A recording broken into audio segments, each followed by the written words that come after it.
Happy Halloween, everybody! In today's video, I'm going to be showing you this crystal spider set.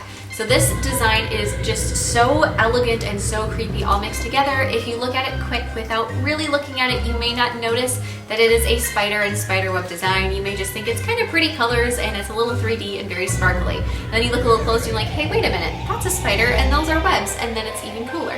So the colors that I used for this are from the new Madam Glam collection from October that is, I believe, called Rock, Paper, Scissors. I'll put all the color names in the description box below.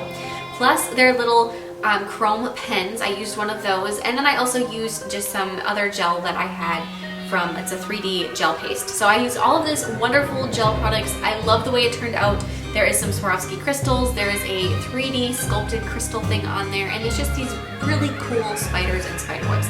I hope you love it as much as I do, and don't forget to click subscribe to see all my future videos as well. Bye! So we are going to begin by using the color Fantasy, Mysterious, and Spooky pans. And we're going to be painting the spider's butt and a line of silk on the ring and thumbnails. So those three colors that I used are the same three I'm going to be using throughout this entire set, and I'm kind of mixing it up a little bit. So the one is like a burnt orange, then there is a purple and a green. And I'm just kind of randomizing it and using some here and some there and gently blending the colors together. The one that is the purple color is a little bit sparkly, but not too much. It's actually a gorgeous color. Then I'm going to use the chrome pen and I'm going to be just dabbing it on the gel. So I didn't put a top coat on there, and that just the cured Madam Glam gel grabbed the chrome paint beautifully. It's not as smooth a chrome as if you had applied a no-wipe top coat, but it does give you this really nice jewel effect. Then after that has been done, I'm going to take and use some black gel paint. This is the Madam Glam black gel paint that does not require a top coat. And I'm going to be painting a little outline around my spider's body and then adding his legs. So when you're adding the spider's legs, if your nails are on the short, small side like mine, just kind of be aware of how long you're making them so that either you can fit the whole legs in or be happy with the fact that they may get cut off. If you have more space though, I would bring your spider down the nail a little bit further so that you had a line of silk going up past where the legs are, just if you did happen to have that space. So after we have all the legs in place, then I'm also going to paint in little fangs. Try to space your fangs away from the body about the size of your Swarovski crystal. Once that's done, cure it, and now using a clear puffy gel, I'm going to be adding a 3D texture. First, I'm going to apply a little bit to the silk, flash cure it, and then I'm going to apply a relatively thin layer over the spider's body, and then apply a little bit of that puffy gel that can also act as a gem adhesive to the area where the spider's head will be. Before you cure that, grab a whole bunch of little caviar beads.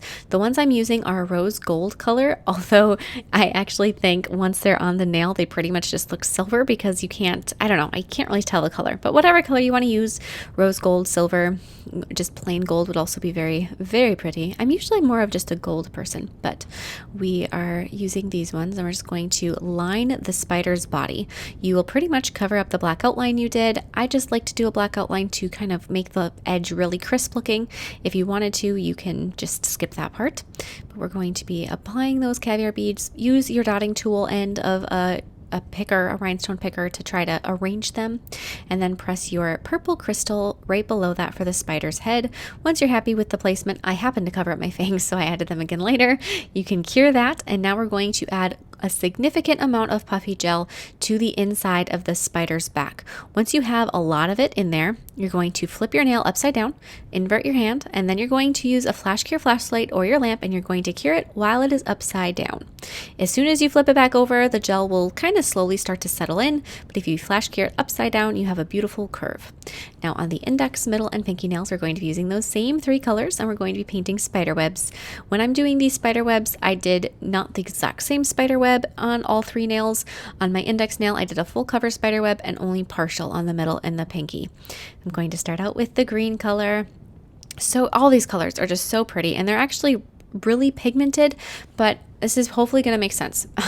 They're really pigmented where 2 coats of coverage is completely opaque, but not, if you just do 1 coat, they will be a little bit less opaque, but they're going to have this really pretty depth to them. So colors that are super duper opaque don't have any sort of depth, but a color that is a little bit less opaque, but will be in 2 coats, gives you just a little bit more more to the color, I guess. It just has I don't know. I think they're prettier especially if you're doing a full coverage nail.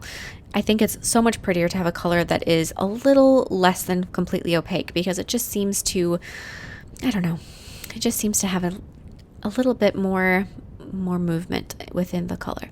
So after you got your first lines, your spider web going, then you're going to fill in with the rest of the lines going around. Again, just like we did with the spider butt, you're going to sort of just gently blend the colors together. If you need to go back to one of your previous colors to add some more to further the blend, you certainly can. I did do 2 coats of this. Once both coats have been cured, you're going to take your chrome pen and just press it kind of sporadically around the web. Don't completely cover the web, do it in bits and pieces. Once you're done with that, we're going to be partially outlining the web with black gel paint. So choose and do one line. So if you're on your straight lines or your initial starburst pattern, you're going to do either the left or the right, and then just do that all the way down around.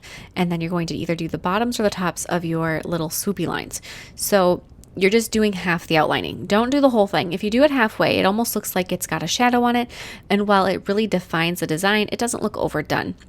And it also will help keep it looking a little more dainty, since it doesn't add too much thickness, since you're only doing it on one side. So we're going to go through and finish all of those up. Repeat for the other nails just to finish off your spider webs. Once that chrome paint, or once the chrome and the outline is done, cure it again. And then we're going to be building up the texture of the web with more of that puffy gel. When you're using the puffy gel, you want to make sure that you're flash curing it relatively frequently. And if you're watching, it will depend on the exact gel that you're using. How often is often. So when you're doing it, just keep checking back on the first line you painted. As soon as you start to see that line, the original first one you did, start to just kind of soften and seep out, flash cure, and then kind of pay attention to how long that was. And if you did 4 lines, and you know that every 3 to 4 lines, depending on how much time it took you, you have to flash cure, or you just kind of get into a rhythm with it. And it definitely helps to have a flash cure flashlight to do so. If you don't have one, what I like to do, especially if you're doing this on yourself, is I'll have my lamp sitting on my lap. For some reason, I just feel like that's more comfortable. It's kind of, I don't know. But then you can just stick your hand in your lamp really quick. 10 seconds would be plenty of time, depending on the strength of your lamp. Maybe you can just stick it in there for 4 seconds or so. Again, just like with finding how often you have to flash cure, the length of time required and how much seems adequate also just becomes pattern or a rhythm. Once you have all of your lines on all of your nails puffied up, then these are all done. The puffy gel I'm using does not require a top coat either, so there's really nothing else to do. They're just so beautiful and relatively quick to do. They have this really fun texture to them. I love them. I hope you guys are as excited about them as I am. Any of those Madam Glam products, like I said, there will be the color names listed in the description box below, as well as my discount code. So if you are interested in any of those, definitely check out that. This collection is gorgeous. So I hope you guys like it, and I'll see you next time. Bye!